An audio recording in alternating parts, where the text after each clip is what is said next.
नमस्कार दोस्तों, मैं अंबालाल चौधरी स्वागत करता हूं आपका आपके इस अपने से छोटे से परिवार में।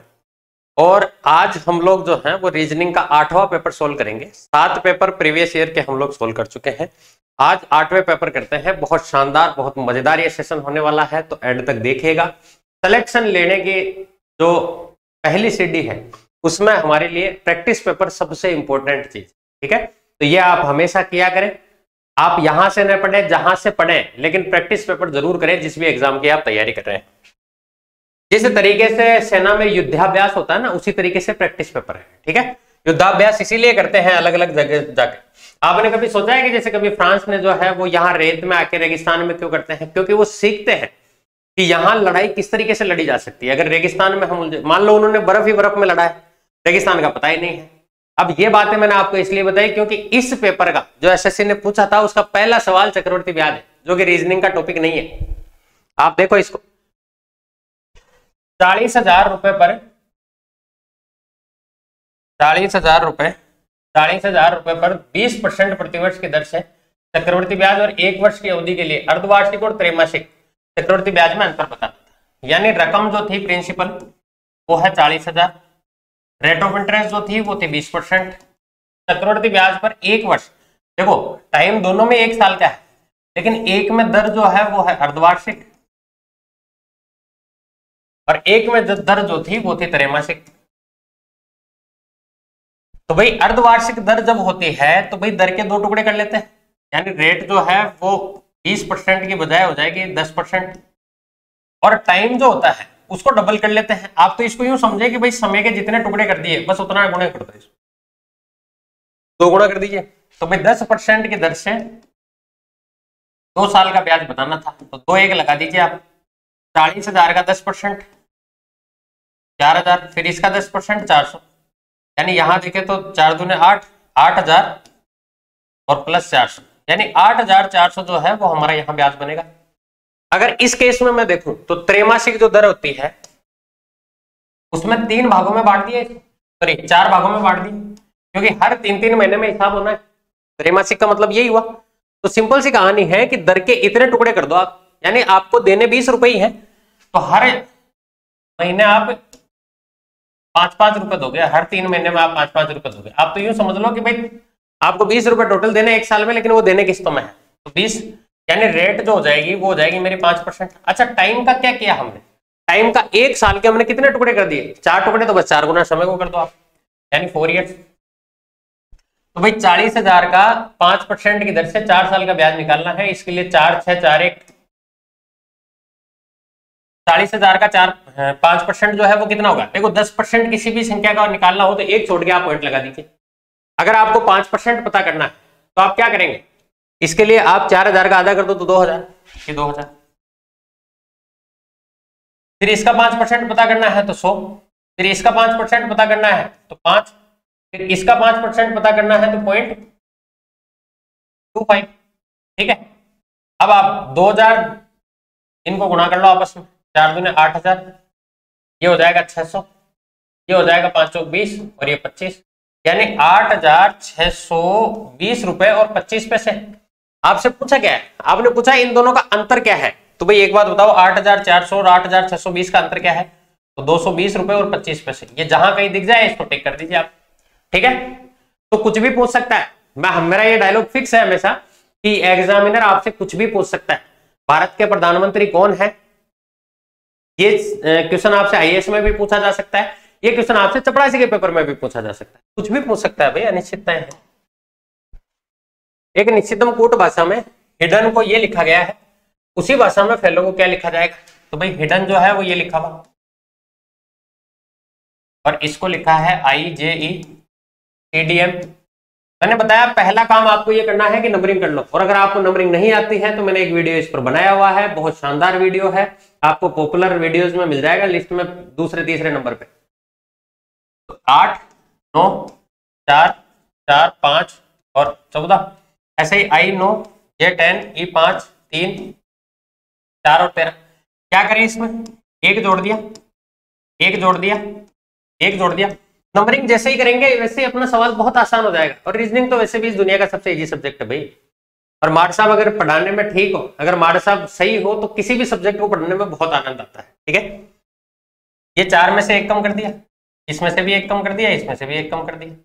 तो भाई पहले 3 में 1 1 बढ़ा दिया, अगले 3 में 1 1 कम कर दिया, बस यही काम अपने को यहां करना था। तो FELL और W हेलो, यानी कि ये 6 5 12 12 15 और 23। अब आप देखो किस रूप में लिखा जाएगा। तो पहले में 1 1 बढ़ाना है, यानी 6 के बाद में 7 नंबर यानी G आएगा। मेरा एक ही तरीका रहता है, आप हमेशा ऑप्शन को काटो, जितने ज्यादा ऑप्शन काट सकते हो उतने ज्यादा काटो रीजनिंग में, अगर रीजनिंग सही करनी है तो। अब देखो GFM यहां तक तीनों सेम थे, तो इनको छेड़ना ही नहीं है। अगर एग्जाम में टाइम बचाना है तो इनको नहीं छेड़ना, ये ध्यान रखो। ठीक है ना, पूरी दुनिया इस सवाल को कर देगी, ऐसा नहीं है कि मैं इसमें कोई इकलौता इंसान हूं जो मैं ही कर पाऊंगा इसको, पूरी दुनिया कर देगी इसको, लेकिन आप जल्दी कैसे करेंगे, मेन बात वो थी। L 12 नंबर पे तो 11 नंबर वाला आ जाएगा K, और K किस ऑप्शन में था, K था हमारा इस ऑप्शन में, A में, यही मेरा आंसर हो जाएगा। यदि सफेद को काला, काला को भूरा, भूरा को लाल, कुछ भी कहते हो अपने को क्या मतलब है। तो स्टॉप सिग्नल लाइट का रंग क्या होता है, ठीक है, तो स्टॉप यानी रोकना, तो भाई रोकने के लिए जो है वो तो लाल बत्ती काम में आती है। ठीक है, ये लाल बत्ती आती है, और लाल को इसने क्या कहा है, लाल को इसने हरा कहा है, यानी कि हरा। अब मान लो अगर कोई लाल समझ गया हरी बत्ती जला दे, घर वालों से हम कहे कि भाई सिग्नल हरे से, इसका आंसर हरा होगा स्टॉप से, कोई मानेगा नहीं, पर चूंकि इसने कहा है ऐसा, इसलिए ध्यान रखना आप। ठीक है, अगला सवाल, दिए गए पैटर्न के आधार पर आपको ध्यानपूर्वक अध्ययन करना था और इसके प्रश्नों का उत्तर देना था।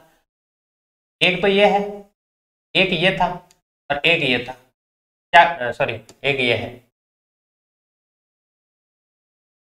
एक जो था वो हमारा ये था, और एक सबसे लास्ट वाला जो बच गया वो ये बच गया।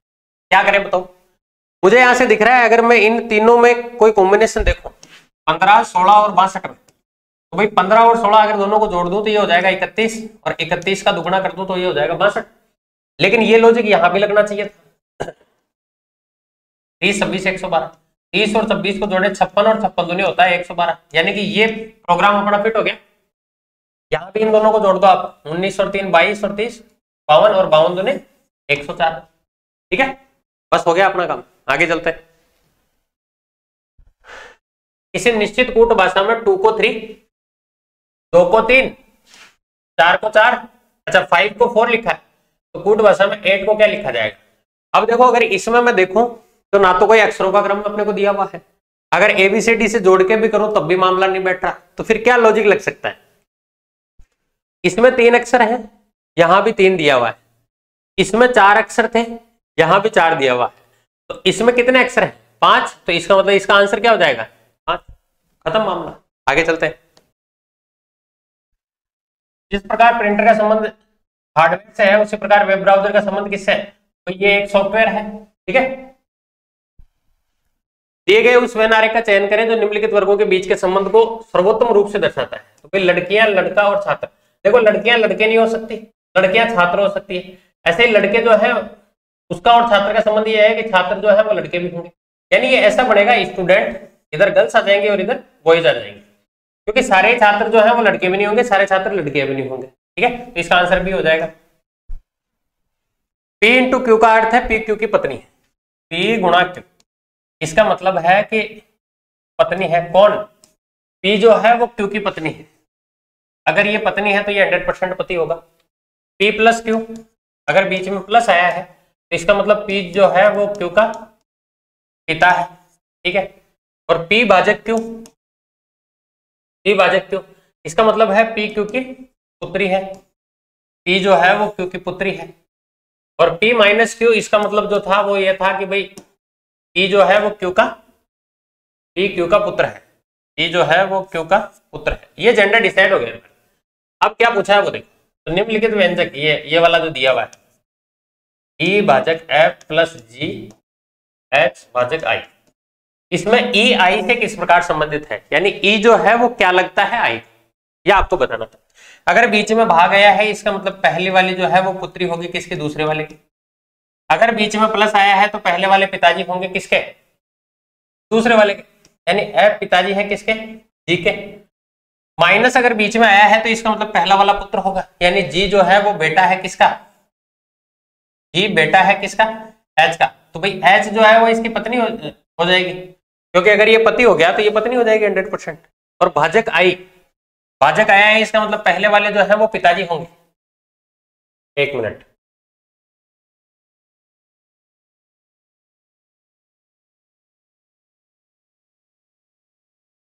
एक मिनट, ई भाजक आई यानी पहले वाली जो है वो पुत्री है इसके, ठीक है, ये भाजक से हो गया। बाद में प्लस आया है बीच में, तो पहले वाले जो है वो पिताजी होंगे, यानी कि एफ जो है वो पिताजी होंगे किसके, जी के। और जी माइनस, अगर बीच में माइनस आया है तो पहले वाले जो है वो दूसरे वाले के पुत्र होंगे,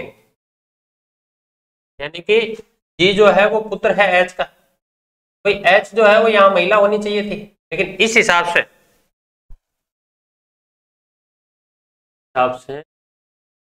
तो पुत्र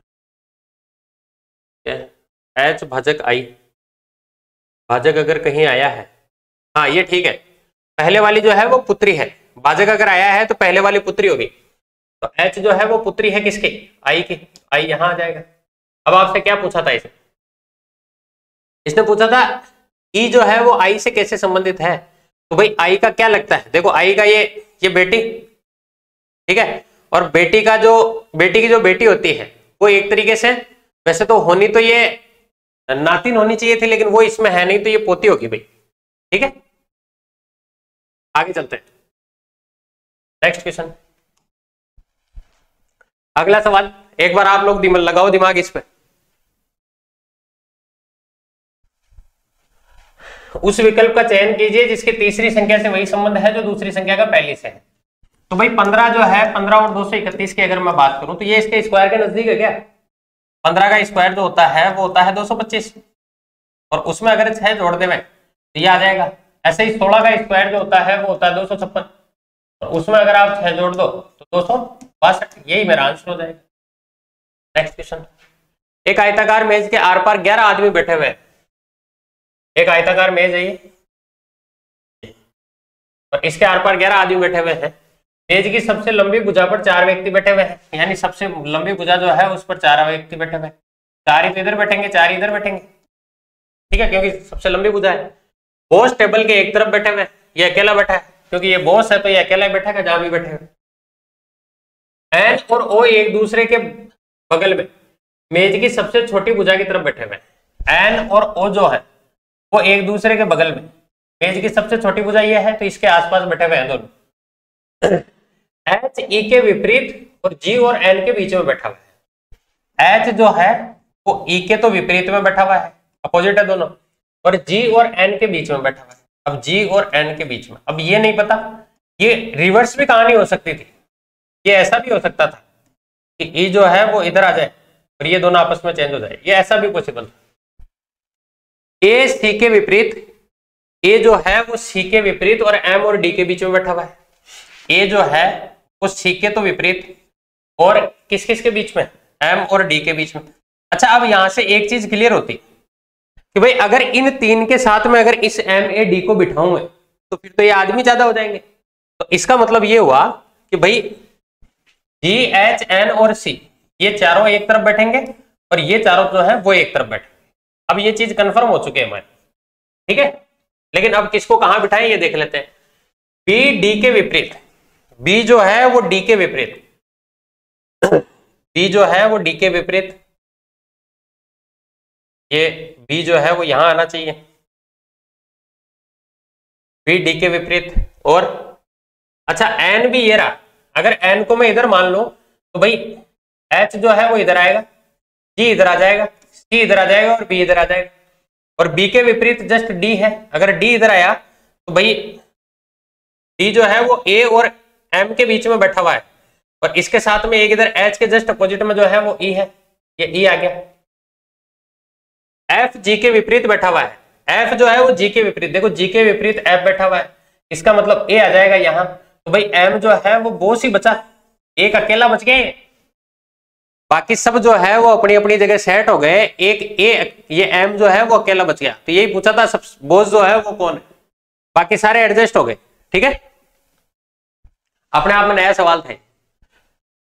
इनको गिन लिया करो, 4 4 8 4 12 4 16, 16 और 3 16 और 4 20।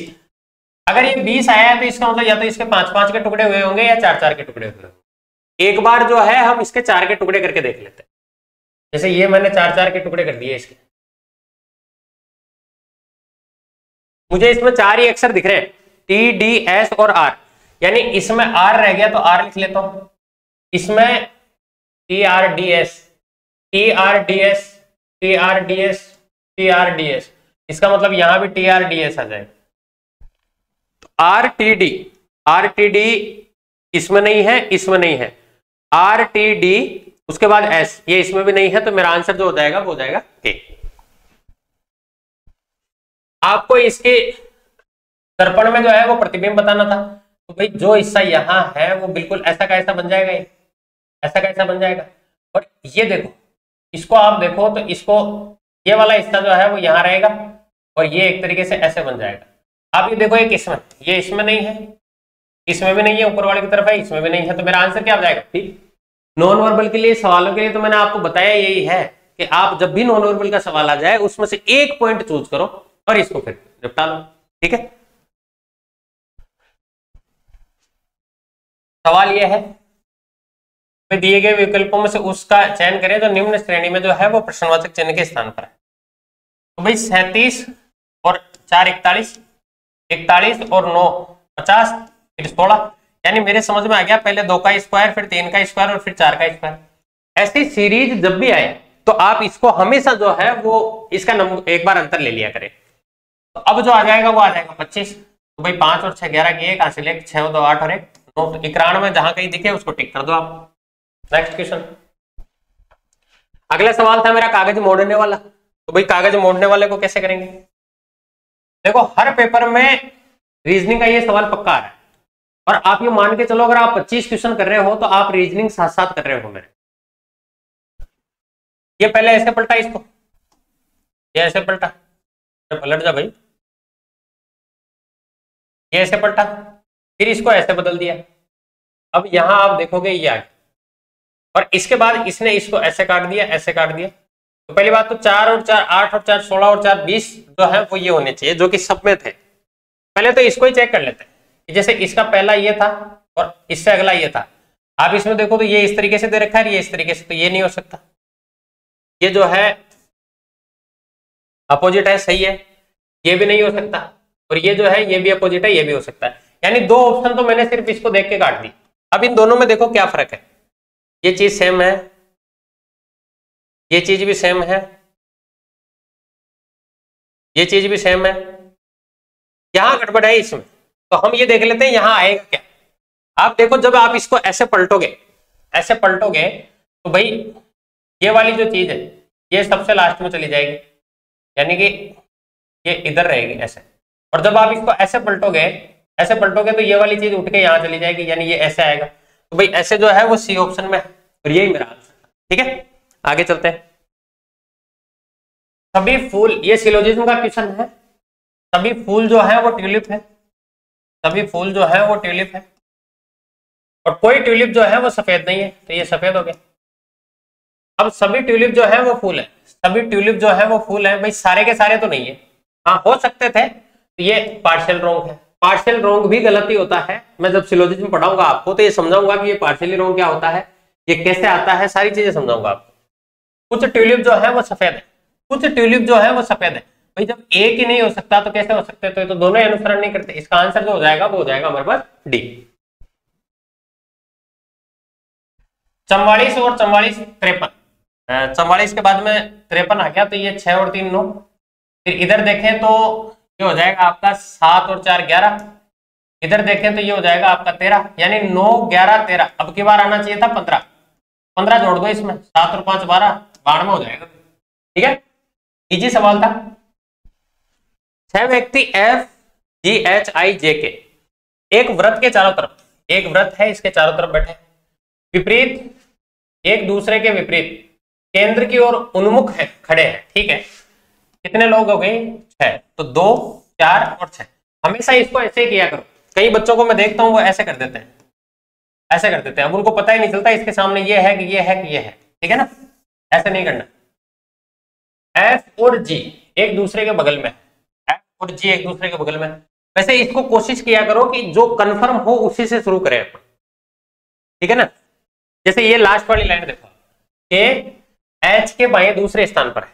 K जो है वो H के बाएं, H मान लो यहाँ, इसके बाएं दूसरे स्थान पर, तो ये क्या आ गया। अब देखो, अब F और G एक दूसरे के अगल बगल बैठे।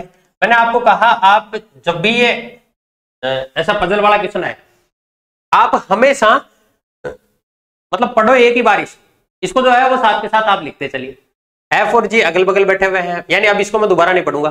F K के विपरीत है, F जो है वो K के विपरीत बैठा हुआ है, यानी यहां बैठा हुआ है। अब एक बात बताओ, G जो है वो यहां तो नहीं आ सकता, तो G के लिए जगह यही बची, ये हमने फिट कर दी। आगे चलते हैं। H I के विपरीत है, H जो है वो I के विपरीत है, तो I इधर आ जाएगा। और J G के विपरीत है, J G के विपरीत है। अब ये कुछ भी दो, हो गया अपना तो काम। F और I के बीच में कौन है? तो भाई F और I के बीच में जो है वो G है, और यही मेरा आंसर था, ठीक है। आगे चलते हैं। मजा आ रहा है? आना भी चाहिए। जहां बैठे हो वहां बोला करो यस सर, आ रहा है। 4 अक्षर समूह दिए गए हैं, उनमें से 3 एक निश्चित प्रकार से समान है, उसमें से एक असंगत है। भाई अपने पास तो एक ही हथियार है सबसे बड़ा, और वो है इसकी नंबरिंग करना। कर लेते हैं नंबरिंग। Y 25, Q 21, S 19 और ये R 18। Z जो है वो है 26, 23, Q 21 और T 20। ऐसे ही G7 4 3 2 1, यहाँ 9 है 4 और 3। कुछ कॉम्बिनेशन दिख रहा है क्या?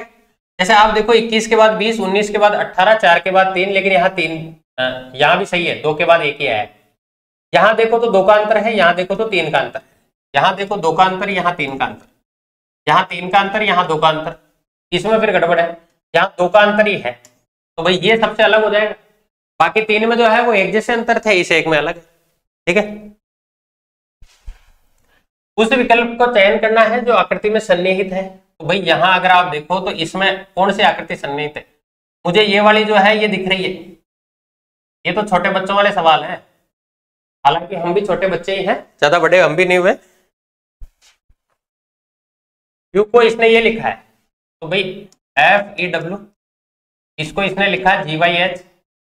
F 6 नंबर पे, E 5 नंबर पे, W 23 नंबर पे। इसके बाद अगर मैं इसको देखूं तो G7, Y 25 और H जो है वो है 8। अब यहां से एक कॉम्बिनेशन मुझे नजर आ रहा है, भाई इसने इसमें 2 जोड़ दिए, इसमें 2 जोड़ दिए और इसमें 2 जोड़ दिए, क्योंकि इसके नजदीक नजदीक जो है मुझे यही अक्षर नजर आ रहे थे। यही कॉम्बिनेशन इधर लगा देते हैं कि भाई Y और U है, तो सबसे लास्ट इधर जो कोने पे आएगा वो आएगा बीच वाले में 2 ऐड करके, यानी 15 और 2 17, यानी Q आएगा। Q इसमें नहीं था, Q इसमें नहीं था। दूसरा जो अक्षर आएगा वो आएगा लास्ट वाले में 2 ऐड करके, यानी 21 और 2 23, और 23 पे होता है W, यानी कि C आंसर हो जाएगा। रीजनिंग में पूरा ऑप्शन कभी नहीं निकालना जब तक 5वां ऑप्शन ये नहीं दे दे कि इनमें से कोई नहीं, ठीक है।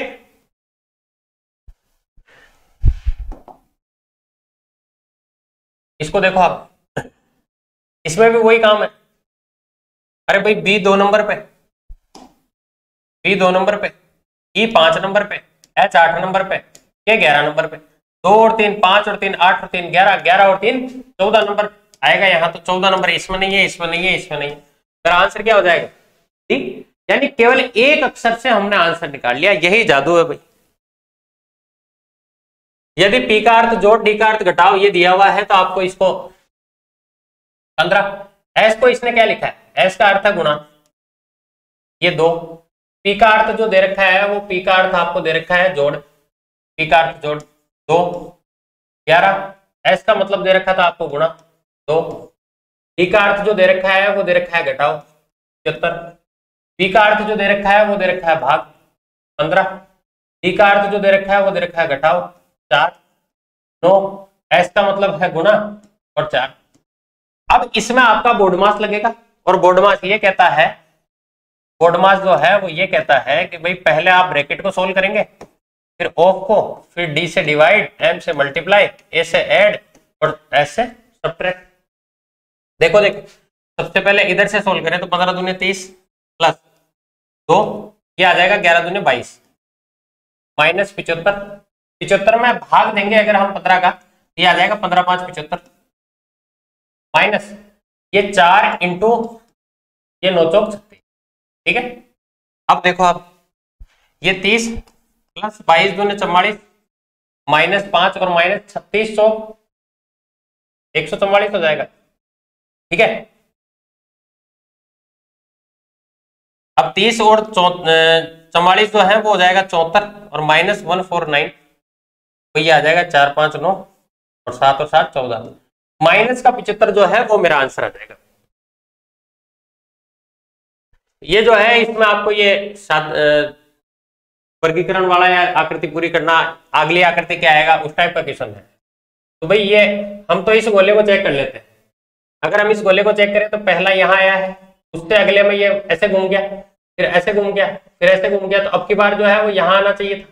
यहाँ किसमें है? इसमें नहीं है, इसमें नहीं है, इन दोनों में है।